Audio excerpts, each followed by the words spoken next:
রাতের অন্ধকারই জীবনের শেষ কথা নয়। প্রতিদিন উঠে নতুন সূর্য, প্রতিদিন আসে ভোর।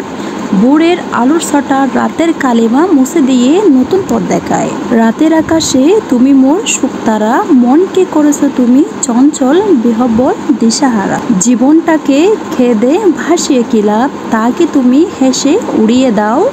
রাতের বেদনাকে সঙ্গে নিয়ে চলো না, ভোরের আলো ফুটবে, সব কালিমা মুছে যাবে। প্রত্যেকের ওই জীবনে একটি অন্ধকার রাত আছে, যা নীরবে নিভৃতে থেকে যায় চিরকাল। একাকী রাতের সব থেকে প্রিয় সঙ্গী ওই এক ফালি চাঁদ। তুমি যদি হও চাঁদ, আমি জ্যোৎস্না ভরা রাত হয়ে জীবন আকাশে সুখে থাকবো। তুমি রাত হলে বেশ ভালো হতো, আমি তারা হয়ে জেগে থাকতাম।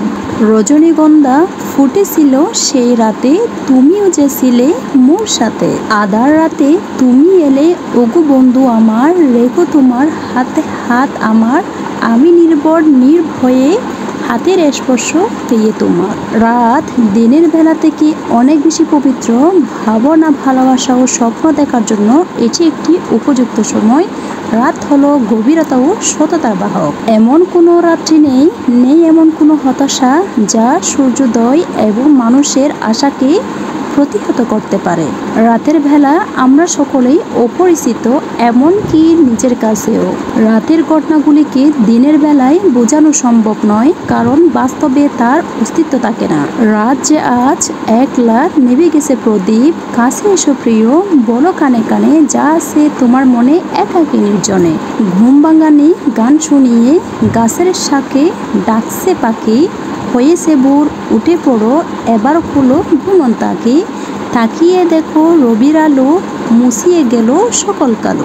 মেঘ কেটে গিয়ে রোদ উঠে, আধার রাতেও জ্যোৎস্না ফোটে। সুখ থাকে না পথে পড়ে, সুখ নিতে হয় হাতে গড়ে।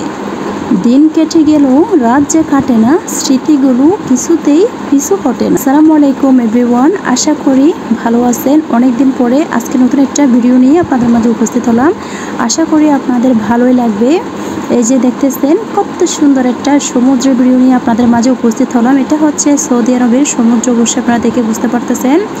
পানিগুলো দেখেন কতটা পরিমাণে স্বচ্ছ, এবং এই যে উপর থেকে যে পানি, নিচে যে পাথর আছে ওই পাথরগুলো কিন্তু একদম স্পষ্টভাবে দেখা যায়। কত ক্লিন পানি না হলে দেখেন এই পাথরগুলো কিন্তু একদম দেখাই যেত না। পানি এতটা স্বচ্ছ যে বোঝাই যাচ্ছে এখানে কি আছে আর কি না আছে। কতগুলো পাথর আছে বা পাথর নেই, এই যে দেখেন অনেক ভালো লাগে। কার কার ভালো লাগে এইরকম সাগর পার এবং সাগরের দৃশ্য? আমার তো বেশ ভালোই লাগে। যখন শুনি যে সাগরের গর্জন কানে ভেসে আসছে, সত্যি অনেক ভালো লাগে। বিশেষত যখন আপনারা সকালবেলায় সমুদ্রের পাড়ে যখন হাঁটতে যাবেন কোনো প্রিয় মানুষের সাথে, সত্যি মনটা একদম অনেক বেশি হালকা হয়ে যায়, অনেক বেশি ভালো হয়ে যায়। সবাই ভালো থাকবেন, সুস্থ থাকবেন। যদি ভালো লেগে থাকে তাহলে সুন্দর একটা কমেন্ট লিখে যাবেন। ধন্যবাদ সবাইকে। আসসালামু আলাইকুম।